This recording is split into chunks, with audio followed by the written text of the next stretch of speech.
Geetha from Niramai. At Niramai, we have developed a new way of doing breast cancer detection in a completely privacy-aware manner, and it is AI-enabled.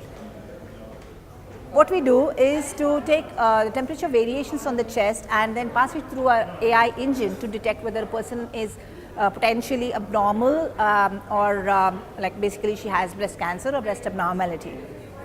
And so far we have been able to prove the clinical efficacy of the solution to be better than the standard of care, as well as we've installed and working with multiple partners such as 21 partners across 9 cities today, screened over 6,000 patients so far, and I think we are helping a lot of women detect early stage breast cancer.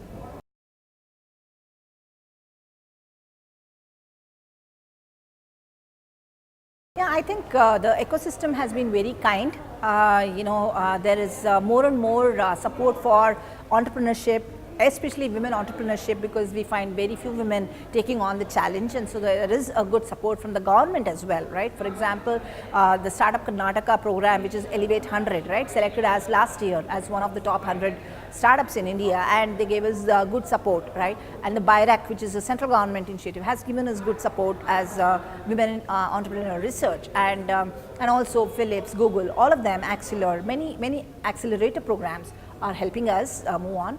But of course, moving in from a complete multinational company like my previous organization to a startup, right, is a major change, right? You're suddenly on the ground trying to figure out how to raise the money and how do I pay my staff and so on and so forth.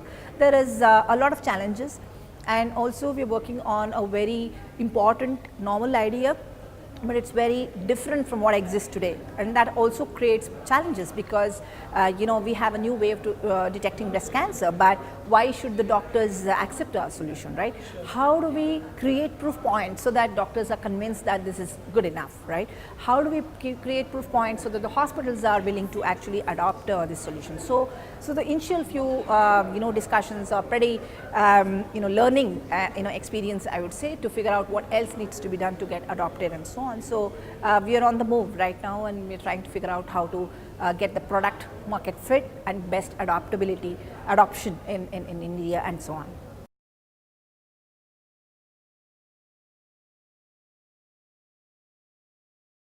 So I think alignment with the purpose, passion towards the purpose is the most important thing, right?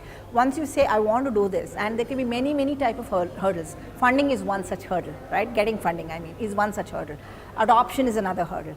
Getting the tech to work is also another hurdle. So all of these hurdles are something that you have to overcome, because it's like a running race, right? You do find hurdles you have to jump across. So once you start thinking like that, you will find ways of reaching the right people. For example, if you want to really focus on raising funds, then you will have to look at your network and then say who are connected to investors who can recommend you. Recommendation is necessary because more as a personal reference to the authenticity of the request and the work and so on and so forth. Once you do that, then everything is about the merit of the idea itself, right?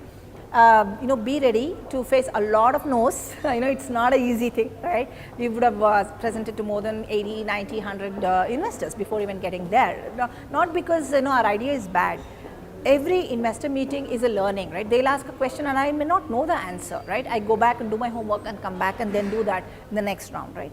And also many investors are focused on maybe non-healthcare, right? Something that is easier for revenue generation, scalable easily with a shorter runway and so on, right? But healthcare is like a long-standing thing, right? You cannot have a hockey stick growth in the revenue, because we are talking about clinical validity as the first main goal and so on. And of course, social costs is another thing that we have. And so we do have investors who are aligned with the vision. But yes, I would say just go with your passion and then look at that also as a hurdle, and you will figure out a way of getting the right type of funding.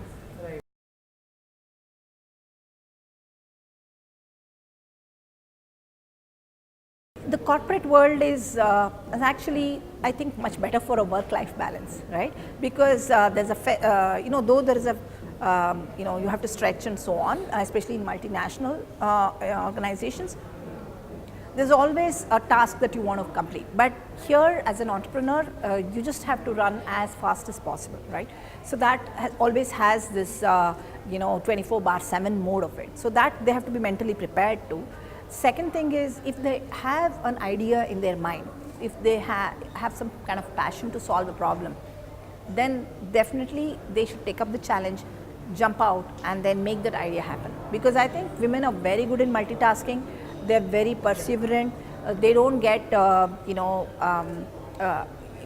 disturbed by small issues, and they figure out a very frugal way of solving issues and so on. So all of these are really strength, and of course teamwork and getting people motivated. So all that are strengths for a woman. I think it's just more people have to come up, take this challenge of entrepreneurship, right? Find out where is the passion and then go after it. And for that, if it means quitting a job and doing, that's fine. Actually, it's easier for a lady because you're not expected to do, earn money, right? So you can take the risk.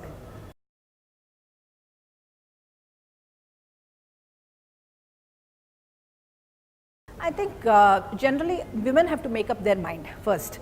That initially there used to be this mindset that women don't like math, and number of engineering students who are female was itself low. Now I think that is changing. First is because if it is AI based startup or something, right, you have to be ready for a deep tech understanding. You have to be ready for a business savviness of your technology idea, to understand that business savviness and so on. So once those things are put in place, right, first women make up, like I will learn more than what I'm doing now. So that is the first step. And then the ecosystem, the training ecosystem, the companies where they're working, they can actually create some learning modules or systems where they can go in and learn on their own and so on. And I think that's the small bit of it. And if the family is also more supportive, right, giving the confidence to the lady who's taking up the challenge, giving the support that's needed when she's stretching and so on, I think more women will come up. I think it's really all in the mind of people.